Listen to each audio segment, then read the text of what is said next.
मेरे समस्त शिक्षकों और मेरे सहपाठीगण, मैं आप सभी के समक्ष हिंदी दिवस के उपलक्ष्य में अपने विचार व्यक्त करना चाहती हूँ। इस दिन सभी भारतीय हमारी राष्ट्रीय भाषा जो कि हिंदी है को बढ़ावा और प्रचारित करते हैं। हिंदी एक मूल भाषा है जो कि लोगों द्वारा बड़ी संख्या में बोली जाती है।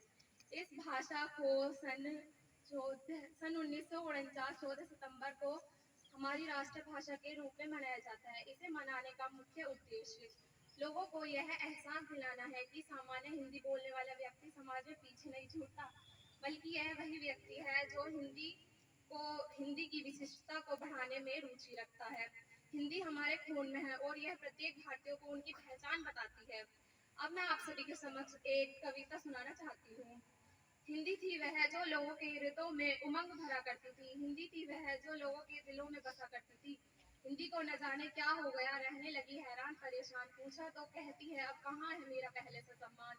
मैं तो थी लोगों की भाषा में, मैं तो थी क्रांतियों की परिभाषा में, मैं थी विचार संचार का साधन, मैं थी लोगों की अभिलाषा। मुझे देख यह दुर्दशा आज होती है बड़ी निराशा। सुन यह दुर्दशा व्यथा हिंदी की, हृदय में हुआ बड़ा आघात, बात तो सच है हिंदी के साथ हुआ बड़ा पक्षपात। धन्यवाद। रचना में प्रस्तुत किया। इसी क्रम में प्रतिज्ञा 10th की छात्रा आ जाए। प्रतिज्ञा है नहीं आई? मानसी 10th A आजा बेटा, कदम बढ़ाइए तेज।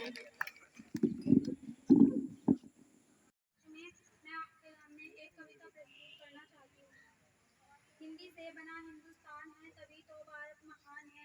हिंदी भाषा की उन्नति के लिए अपना सब कुछ कुर्बान है। बिछड़ जाएंगे अपने हमसे अगर अंग्रेजी टिक जाएगी, मिट जाएगा वजूद हमारा अगर हिंदी मिट जाएगी।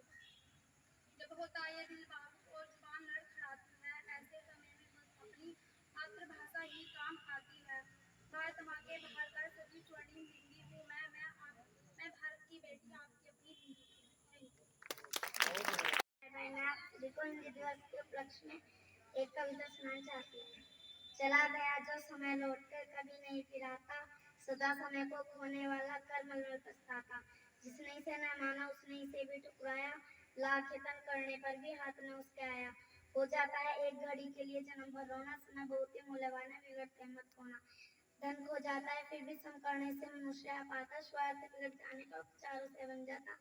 विद्या खो जाती फिर भी पढ़ने से आ जाती, लेकिन खो जाने से मिलती नहीं समय की ताती। जीवन भर पटको छानो दुनिया का कोना कोना, समय बहुत ही मूल्यवान है विवर्त मत होना। रहती थी बापू की गटी में हरदम घड़ी अटकती, उन्हें एक क्षण की भी बर्बादी थी अत्यधिक खटकती। बच्चों तुम भी उसी बात की पल पल लाभ उठाओ, विवर्त न जाए एक क्षण ऐसा नियम बनाओ। गांठ बांध लो नहीं पड़ेगा कभी तुम्हें दुख ढोना, समय बहुत ही मूल्यवान है विवर्त मत होना। धन्यवाद। उपस्थित गुरुजनों एवं मेरे प्यारे भाई बहनों, आप सभी को मेरा नमस्कार। मेरा नाम गुंजनदीप है और मैं कक्षा 9th A की छात्रा हूँ। आज हिंदी दिवस के उपलक्ष्य में मैं आप सबके सामने एक कविता प्रस्तुत करना चाहती हूँ। जन जन की भाषा है हिंदी, भारत की आशा है हिंदी, जिसने पूरे देश को जोड़े रखा वो मजबूत धागा है हिंदी। हिंदुस्तान की गौरव गाथा है हिंदी, एकता की अनुपम परंपरा है हिंदी, जिसके बिना हिंद थम जाए ऐसी जीवन रेखा है हिंदी। जिसने काल को जीत लिया है ऐसी कालजयी भाषा है हिंदी। सरल शब्दों में कहा जाए तो हिंदुस्तान की प्यार की भाषा है हिंदी। धन्यवाद। प्यारे बहनों भाई, हिंदी दिवस के उपलक्ष्य में एक कविता सुनाना चाहता हूँ। हिंदी का स्वर चमक रहा है, हर दिल में दीपक जल रहा है, राजभाषा की प्यारी वाणी बोल रही है भारत। सागर में सागर भरना इसे कहते हैं कि दो शब्द में हिंदी के विषय में कहना और अपने भाव की अभिव्यक्ति देना, यही हमारे छात्र छात्राओं का एक कौशल होना चाहिए और है। अब मैं 9th A की छात्रा वंशिका को आमंत्रित करूंगा, आ जाए। Vanshika 9th A, doctor of Manoj नहीं आई।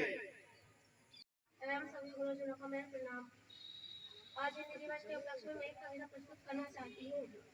हिंदी हमारी मातृभाषा है, भारत की पहचान है, सपनों की दुनिया बसा यही हमारी जुबान है। कुछ शब्द में है स्नेह, कुछ शब्द में है मान, हिंदी के इस उत्सव पर हम सब मिलकर बढ़ाएं इसके सम्मान। धन्यवाद।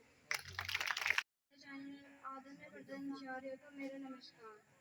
एक दो एक बढ़ते कदम भारत माँ के बच्चे हम, एक दो एक बढ़ते कदम भारत माँ के बच्चे हम, नहीं रुकेंगे नहीं झुकेंगे, नहीं रुकेंगे नहीं झुकेंगे, आगे बढ़ते रहेंगे हम। एक दो एक बढ़ते कदम भारत माँ के बच्चे हम। Thank you. मेरे एवं गुरुजनों, मैं आपको एक कविता सुनाना चाहती हूँ। एक बचपन का जमाना था जिसमें खुशियों का खजाना था, चाहा चांदनी को पाने की थी पर दिल तो तुझसे दीवाना था। खबर ना थी कुछ सवेरे का,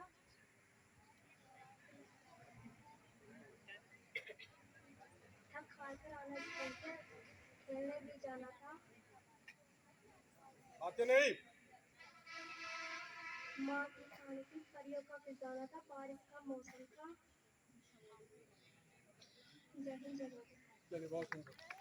रचनाओं को जो पिरोया गया है, मैं कवियों की रचनाओं की एक पंक्ति अपनी तरफ से प्रस्तुत करूंगा